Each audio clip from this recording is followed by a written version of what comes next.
Boa tarde a todos. Good afternoon, everyone.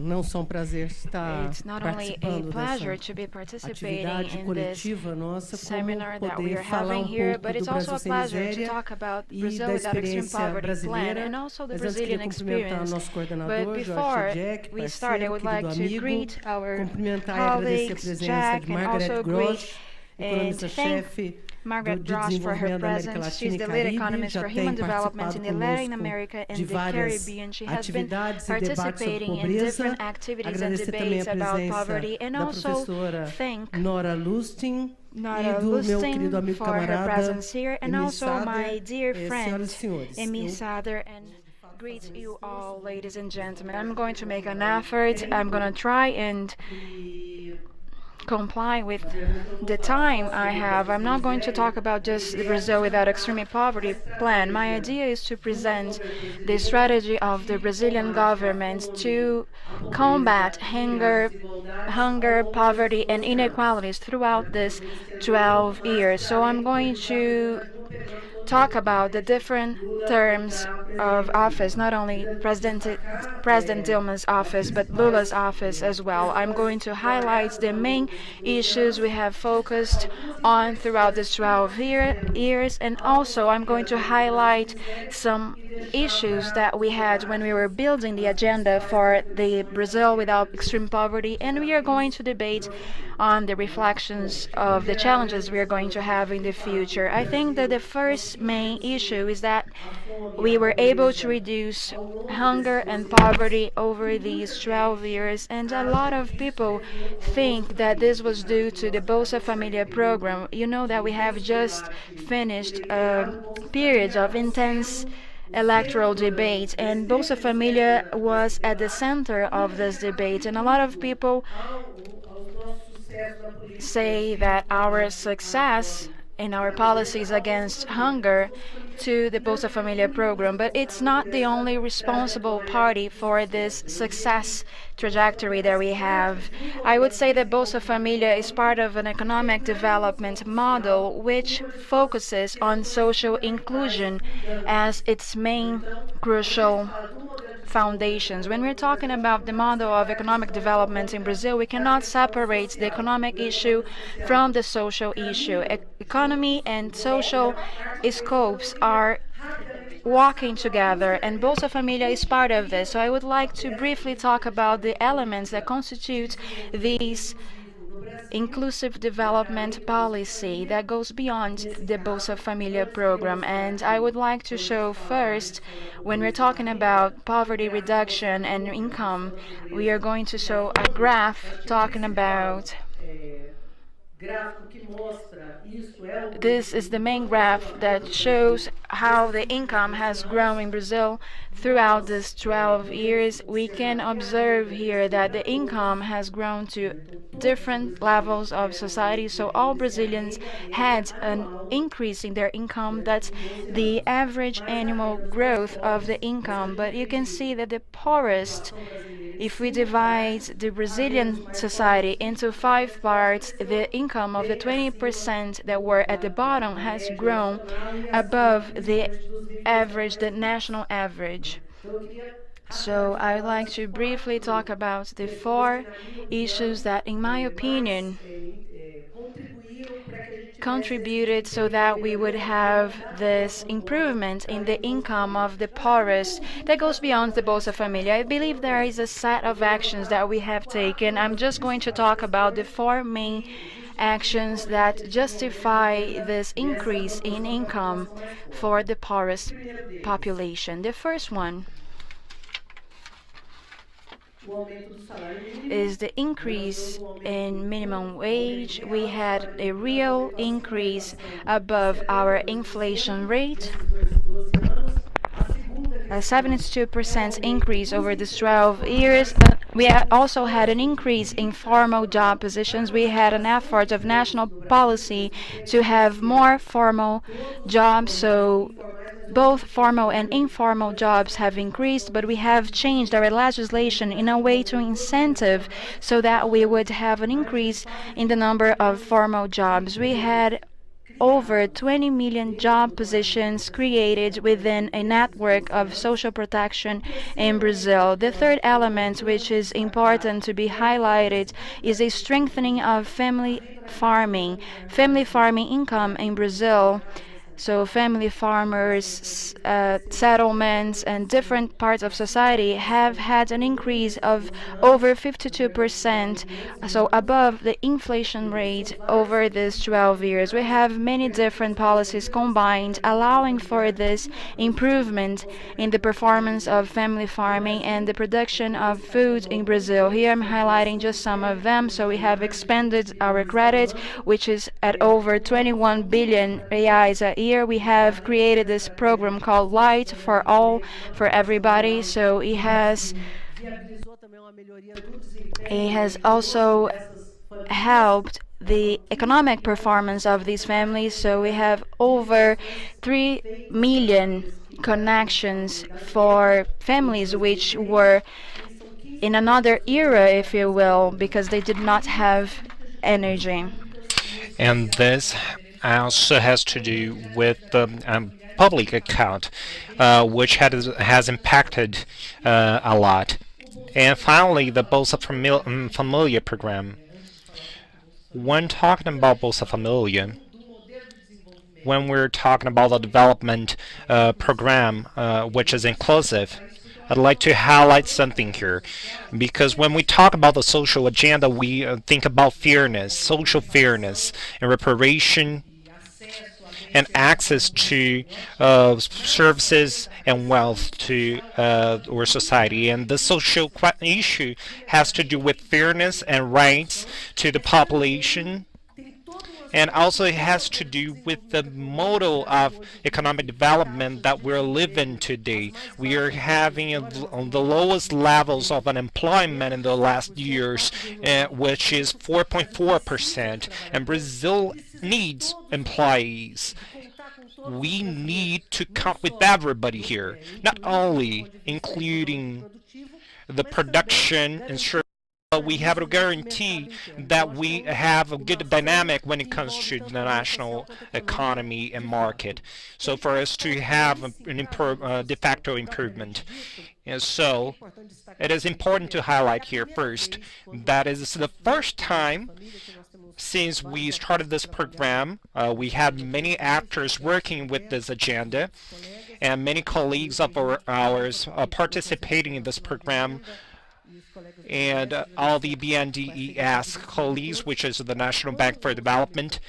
When the Bolsa Familia was created, that was the first time that we had a built plan to fight against hunger and poverty, and we had many successes. But we created this, we shaped this for us to fight against poverty. And Bolsa Familia has been transformed every time more and more. So I talked about the 4 things, and let me follow up and let me continue here. Bolsa Familia is important to highlight here, even because we have foreign colleagues here. Bolsa Familia does not intend to substitute the protection network, the social protection network in Brazil. We are not wanting to substitute pension. We don't want to substitute the replacement allocation of economy and of income for poor. But we wanted to distribute the income to those families who had elderly and who were comprised of children as well. And the young families and the young individuals were the most affected ones. And now we have 14 million families being benefited by the Bolsa Familia, and most of them are comprised of people with a low age, young people, 14 years old, and even lower. Now we have a social program that can allow them to have access to the market, labor market. No, this program is for the poor, the poorest peoples, and families. And we have as a counterpart to contribute so for the families to have access to education and to health, which is done with the support of the Ministry of Education. It is common to condition in social programs, conditionated social programs, to have a program of counter. So we have here with Bolsa Familia a network so for the families to have access to social services, which is important, to health education, and so for this access, for this benefits to get to the families, and this is pretty important. We are benefiting more than 15 million people now, and we have some key points here for the success of this program. We're always highlighting these points, and I think they were inherited from this program, which was really important. And then we could also do the Brazil without extreme poverty program. We were able to reach more than 15 million people, which were really important.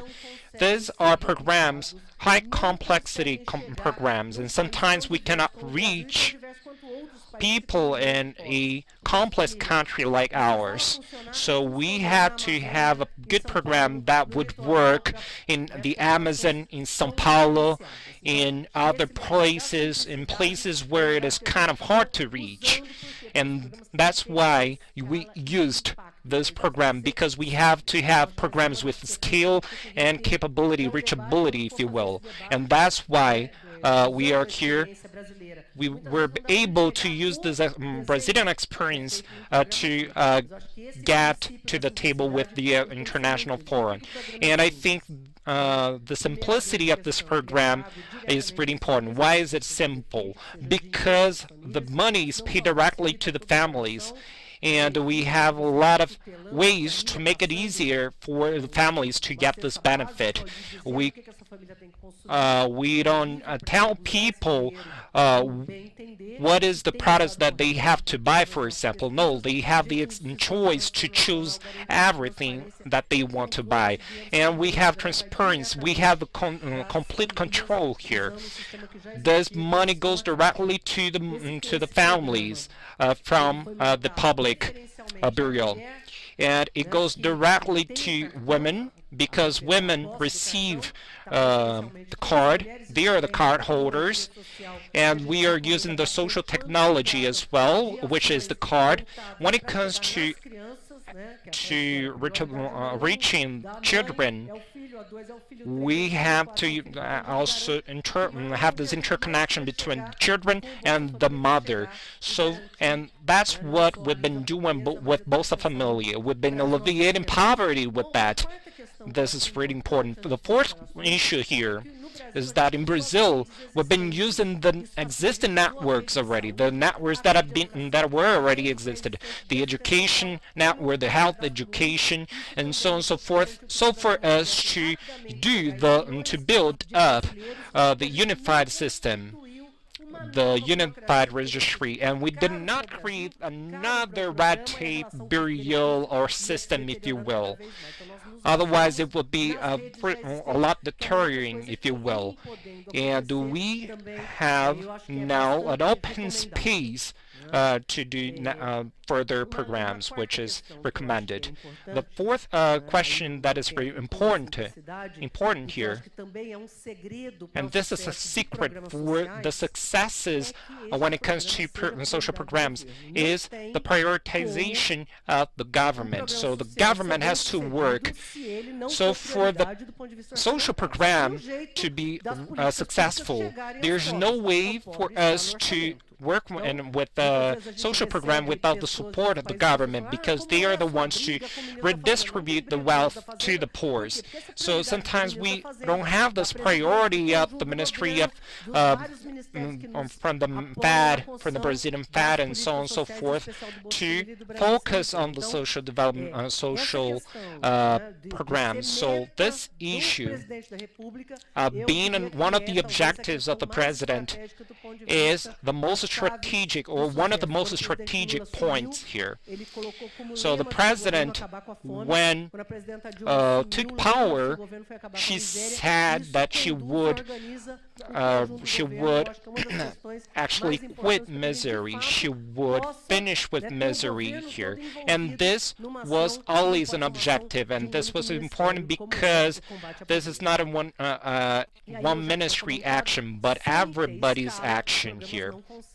And without the scale, we cannot have success as well, and this is pretty important.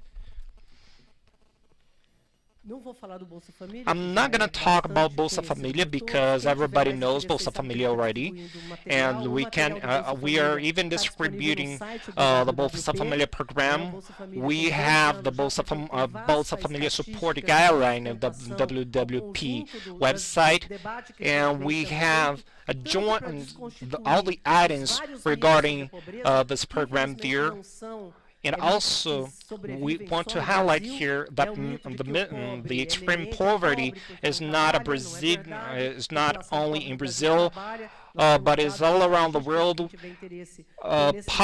Poor in Brazil, they work. Sometimes people think they don't work, but that's a lie. And also, sometimes there's this myth that Brazilians will have more kids, so for them to have more benefit, and that's not true. All the benefits that Bolsa Familia has been bringing when it comes to health and education we've been having good outcomes from this program, and we had more than 66% of the people people being reached, and all the kids are educated or going to school, and they have the very same possibilities and equality of the other kids, of the richest kids, if you will. And now this program has been contributing when it comes to the fight against hunger, the fight against poverty, and so on and so forth. Thanks to Bolsa Familia and to our way and to our work was being building a Bolsa Familia 2.0, which is another level program, is a higher level program, if you will. And it wouldn't be possible for us to build this program if we were not to have this we were not to go through this 8-year-long project, if you will. Why? Because all along this 8 years of the President Lula, we were able to build the unified registry and to get further information from poor in Brazil. And they are the individuals who are looking for benefits, and they are the ones that through the unified registry we have all their information, their education information, health information, mobility, and so on and so forth. We have diversified information from this unified registry system, and this is really important. Whether they are individuals living in a place, or if they are gypsies and so on and so forth, we have all their registries. And based on this guideline and on this registry, we were able to build an agenda that goes beyond Bolsa Familia itself. And Brasil Sem Miséria is another program. When we first started to work with Brazil without extreme poverty, we were able to learn a lot with our 8-year-long trajectory, if you will. And we were able to get millions of individuals from poverty to a higher class, if you will, with the other programs. And many individuals who were really poor, they were more fragile and they were more vulnerable, if you will. Even with this 8-year-old growth period of time, they were actually the minorities, and they were the ones to have less accessibility to actually access to all their needs, and we were able to get rid of these problems within these 8 years. However, we had other issues, which is the poverty bulk, if you will, some of which is comprised of some characteristics that we will see afterwards in some of the indexes that we brought about here. And we were able to construct a complex figure with further information about those poor and who were the individuals who were supported in 2011.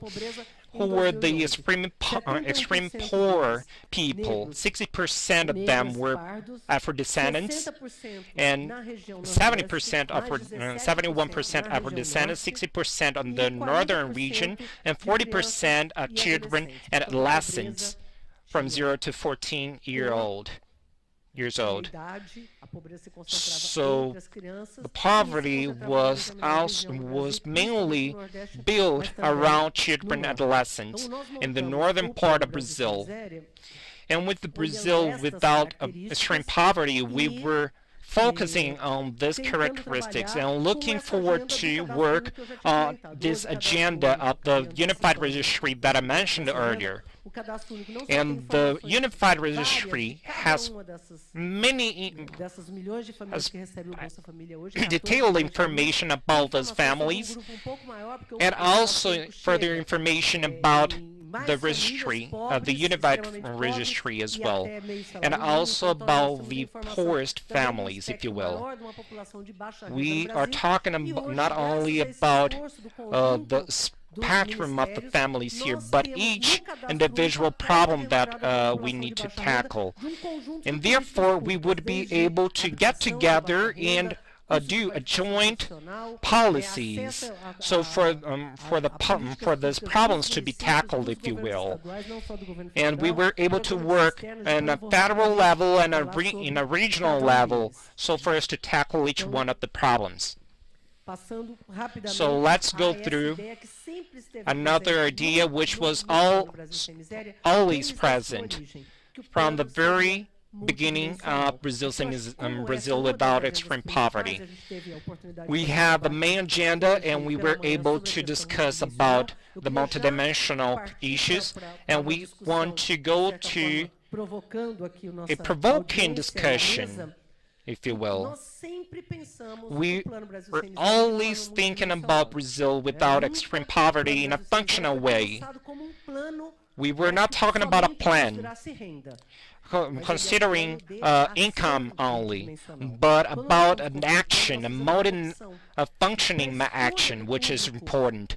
So for us to choose the public, we were organizing the public using not only income. And that's why we chose an income line, since the principle of creating an environment, a simple environment here, and not a complex environment.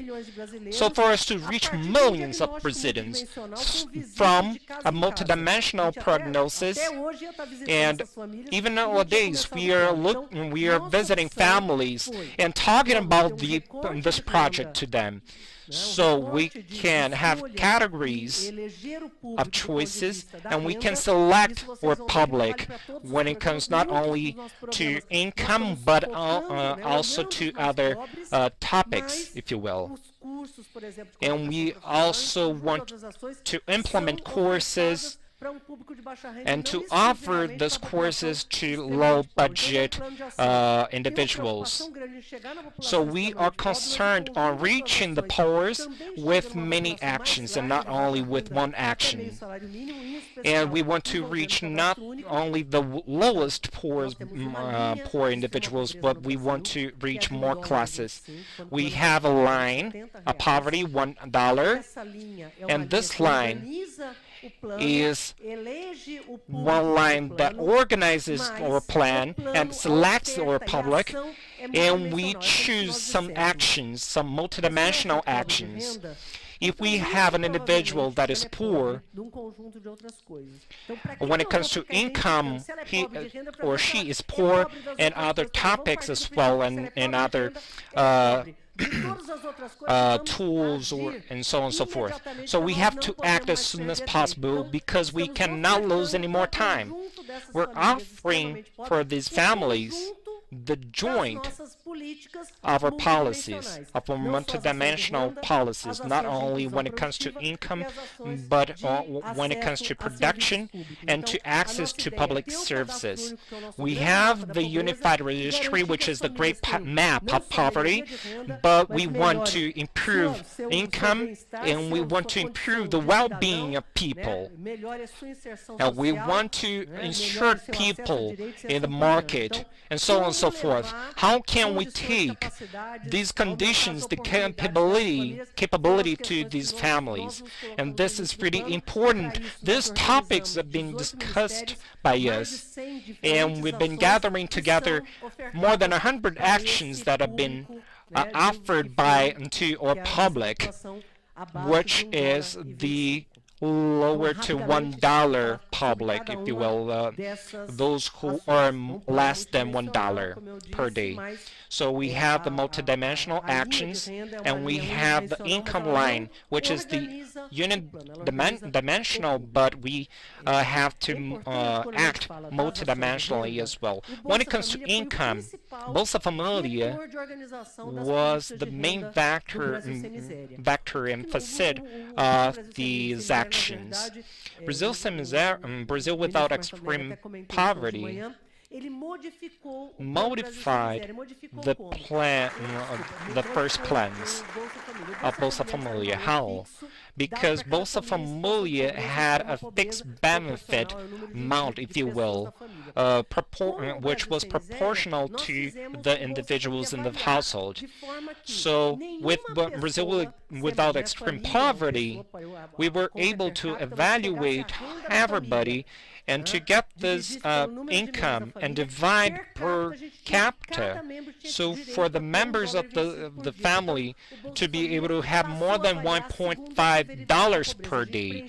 And we were able to tackle this hiatus, if you will, so for us to have a variable which is not counting only the extreme poverty, but we were able to have the best results, which is to bring these people, these lower income people from a higher class, and to be able to benefit everybody, all individuals of a household with more than $1.5 per day, which is one of the successes of Bolsa Familia. And they were able then to leave this extreme poverty line, if you will. And there's no, from the constitution of those benefits, there is no Brazilian to be in an extreme poverty line, if you will, because we were able to, with the Bolsa Familia in Brazil without extreme poverty, we were able to hire from 117 reais to 472 reais the minimum wage, which was pretty important. We were able to have a higher income, higher minimum benefit, if you will, and when compared to the inflation of the Brazilian, reaching more than 40 million Brazilians.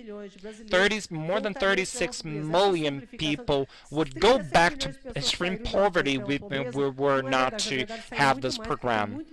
And we have people that left the extreme poverty without being benefited by Bolsa Familia, which is pretty important. Some of these individuals were not even, didn't even go through the Bolsa Familia because they were benefited supported by other policies, public policies. However, we have people, individuals on extreme poverty, those who are not in Bolsa Familia. And that's why we created another policy, which is the second modification of the great modification on public and social policies that can be highlighted, which is Busca Ativa, which is translated into active search, if you will. We are looking forward to see people having access to the labor market, and they are the ones that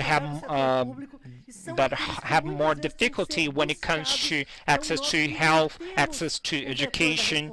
So we have to have the responsibility over this. We cannot say that, oh, we created Brazil without extreme poverty, and those who are benefited, and those who are not, were not. No, we have to be responsible of taking people out of the extreme poverty, so for them to be inserted in the unified registry, and so for them to be able to have these access. And this is the responsibility of the state. It is the responsibility of the state to look for those people and for them to be inserted in the labor market, and so for them to have their rights on when it comes to citizenship and health and education, and so on and so forth. Within these last 4 years, we were able to reach 1.35 million of families, and there are 150,000 families that have to be looked after still, and we have to go through a process, a continuing process, if you will, of reaching out to these people, and we will continue to guarantee that these families have total access to the benefits of our actions. Here we have some examples. We are trying to find these families in great centers, but also in the Amazon. We have distributed a lot of books for our social assistance network. We have our mobile teams that go after these families to try and register them and to try and reach them with our welfare system. So we are really concerned with this vulnerable population. It's important to highlight, I'm going to talk about this very briefly because I'm not going to talk about the 100 actions. I'm just going to give you some examples. But the first one, which is one of the greatest to be mentioned by our presidents, and every time we reach a goal, we need to consider that this goal is just a beginning. We have lifted out 22 million Brazilians out of poverty, but this is just the beginning. And all the goals that we set on June 2nd, 2011, when we launched Brazil Without Extreme Poverty, all of these goals were fulfilled before our deadline. The last goal that had not been fulfilled, and it's important to bear in mind that this plan expires at the end of 2014, so we still have 1 month and a half of work, but we have already fulfilled all our goals. The only one we had left was the cistern goals, and we have just delivered 750,000 cisterns last month, which means all our goals were fulfilled before our deadline, and most of them we went beyond the goal that we had set. The cisterns were very bold goals, and we were able to create a monetary system with a monitoring center in which we articulated different ministries, and we had very fruitful results coming from this. And this is another issue that needs to be our legacy. We need to have intersectorial work, so we need to integrate different actions targeted at the poorest, and we need to have clear goals and to make sure that they are going to be fulfilled through a monitoring policy.